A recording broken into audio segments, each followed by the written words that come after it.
Bonjour mesdames, messieurs, nous avons déjà parlé du seuil de rentabilité avec une première version pour ce projet d'entreprise qui va produire des pièces et les vendre en 60 jours, 15 pièces produites et vendues par jour en moyenne. C'est le scénario de base. Je vous rappelle qu'il y a d'abord eu tout un calcul de retour sur investissement. Nous avons ensuite calculé le seuil de rentabilité et je vous rappelle que le seuil de rentabilité indique le moment, le montant que nous devons produire et vendre pour pouvoir couvrir nos charges. Parfait.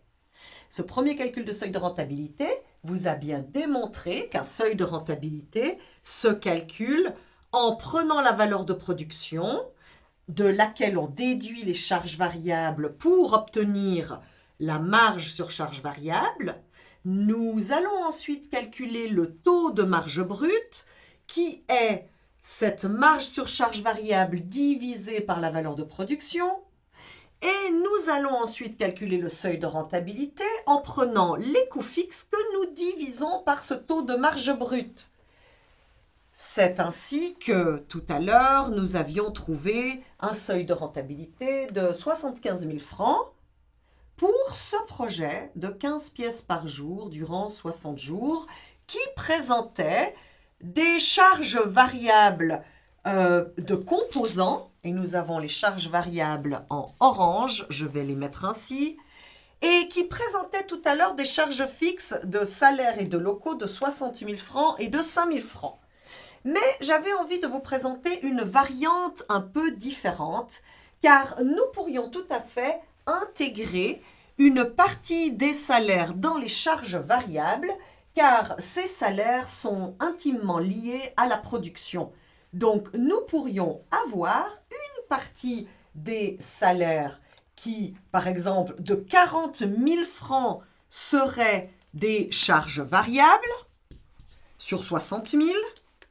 C'est ceux qui seraient totalement liés à la production, tandis que 20 000 francs de salaire, donc sur 60 000, seraient eux des charges fixes, car il s'agirait principalement de personnel, par exemple, administratif, de soutien administratif ou autre type d'activité qui n'est pas intimement lié à la production.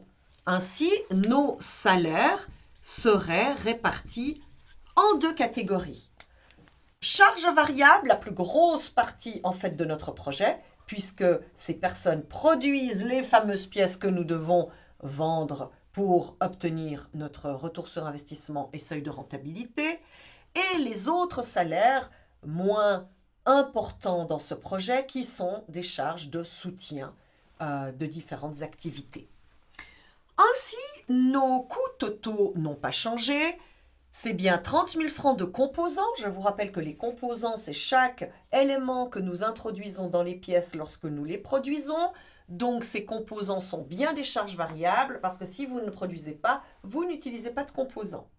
Et nous allons partir du principe que les salaires en charge variable, ce sont des salaires qui permettent la production. Donc, s'il n'y a pas de production, ça ne veut pas dire qu'on ne payera pas les salaires, mais ça veut dire qu'on ne pourra pas les intégrer en charge variable dans le sens où un produit produit et vendu contient ou utilise une partie de la main-d'œuvre, ce qui veut dire du salaire variable. À partir du moment où le personnel administratif, tout le soutien, toutes les activités administratives sont présentes du début à la fin du projet, quoi qu'il arrive, eh bien nous intégrons ça en charge fixe. Et puis les locaux, nous vous rappelons que ceux-ci sont déjà équipés. Nous n'avons donc pas besoin d'intégrer ici des coûts de machines à acheter pour ce projet. Mais les locaux, eux, sont bien des charges fixes parce que nous allons réellement les avoir du début à la fin du projet pour toutes nos activités de production, de vente, d'organisation du projet. On les a comptés comme des charges fixes. Je vais donc le mettre ici, charge fixe. Voilà, sur cette base, nous pouvons commencer nos calculs. Nous avons donc une valeur de production de 225 000 francs.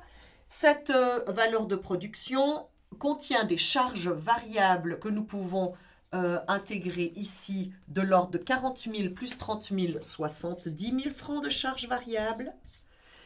Et nous avons donc des charges fixes qui sont au nombre de 25 000 francs.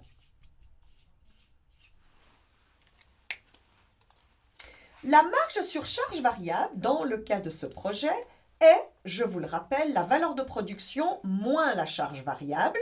225 000 francs moins 70 000 francs ou 70 000 francs nous fait 155 000 francs.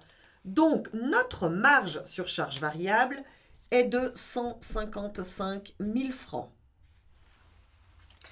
Je rappelle que le taux de marge brute, c'est cette marge sur charge variable divisée par la valeur de production, ce qui veut dire 155 000 francs divisé par 225 000 francs, ce qui nous fait un taux de marge brute, de 0,69. Voilà. Le seuil de rentabilité, lui, c'est le calcul des coûts fixes divisés par le taux de marge. Les coûts fixes, dans notre cas, sont précisément de 25 000 francs. Nous les avons également ici. Et nous allons les diviser par notre taux de marge brut qui est de 0,69. 25 000 francs divisé par 0,69 indique que notre seuil de rentabilité va être atteint lorsque nous aurons atteint la production et la vente de 36 332 francs.